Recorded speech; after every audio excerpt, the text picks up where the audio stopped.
Hi, I'm Louise Skeen and welcome to my kitchen, and today we're making wholemeal spelt and honey scones. So it sounds fantastic. Now I haven't made these before, so we're going to do them for the first time together. So what I'd like you to do is get 4 cups of spelt flour. Now the reason that I use spelt flour is because I don't like to use gluten. So spelt flour is actually a whole grain and it's gluten free, so that's why I use it. So I have my 4 cups of that, and then I'd like you to have 4 teaspoons of baking powder. So I've got my baking powder, and now this 4 teaspoons and the flour and everything, I'm actually going to be making about 24 scones, something like that. So I've got quite a bit of ingredients here, and I like to make a huge batch simply because I don't need to do it over and over again. So you might prefer to halve the quantity I'm using today or go the full quantity as I'm using today. Okay, and now the next ingredient is ground cinnamon. So I just get mine already grounded. You certainly are welcome to make your own from a stick of cinnamon, and this is 1 teaspoon of cinnamon. So I'm pouring it in. Now of course, to get it into a teaspoon is difficult, so it's going all over the place, but I'm just going to judge that, which is okay. All right, I've got my dry ingredients ready, so I'm just going to combine those all together and mix them around. I'm just going to pop a little bit more cinnamon in there. I just don't think I've got quite enough, and that should be about right. All right, so I'm mixing all that around, making sure I get it right through properly. Okay. Now, they're my dry ingredients that I'm putting aside, and now I'd like you to get some almond milk.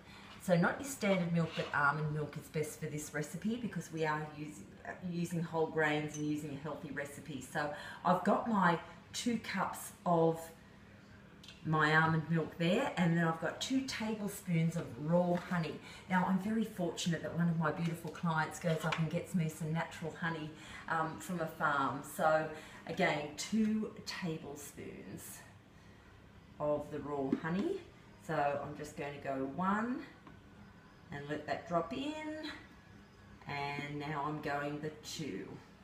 So I'm just going to judge that. Now the recipe also has dates in it, so if you don't like to use too many dates, you might like to go and have a little bit more honey and remove some of those dates. Okay, so there's my 2 tablespoons of raw honey, and then I'm doing 2 teaspoons of vanilla extract.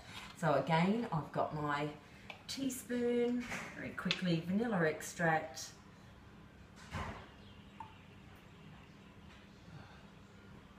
Okay, so I've got all that done here, and now I'm just going to move that around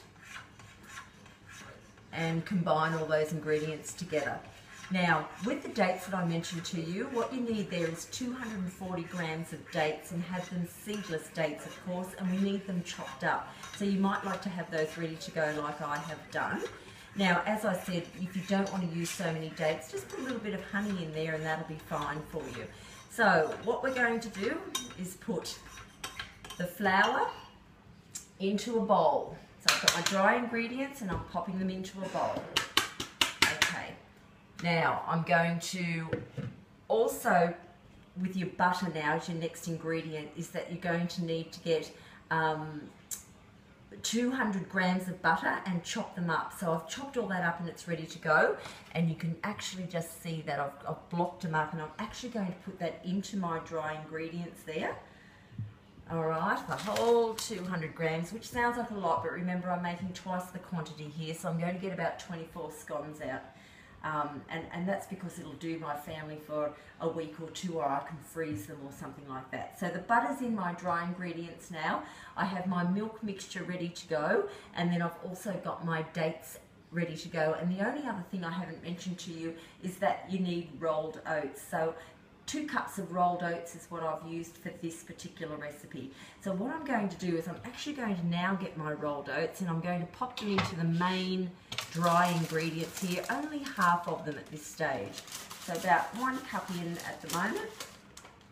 Okay, and then I'm just going to now use my hands, mix it all together, the dry ingredients with the butter, add the rest of the oats in, and then I'm going to pop my dates and my milk mixture in and make a dough. So here we go. This is where we get really messy, and I'm just soft butter, of course. You don't want anything that's cold that won't be able to mix with all your dry ingredients. Now this is going to get very, very messy here. It's starting to mix together, which is great.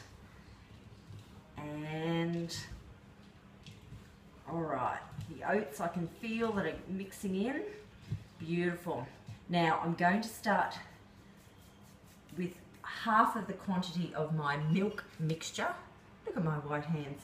All right, half the quantity in, roughly. That's what I'm after. A little bit more. Beautiful.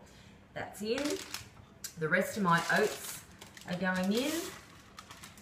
Lovely. Okay, here we go again. I'm going to mix it through. Now it's forming a real dough.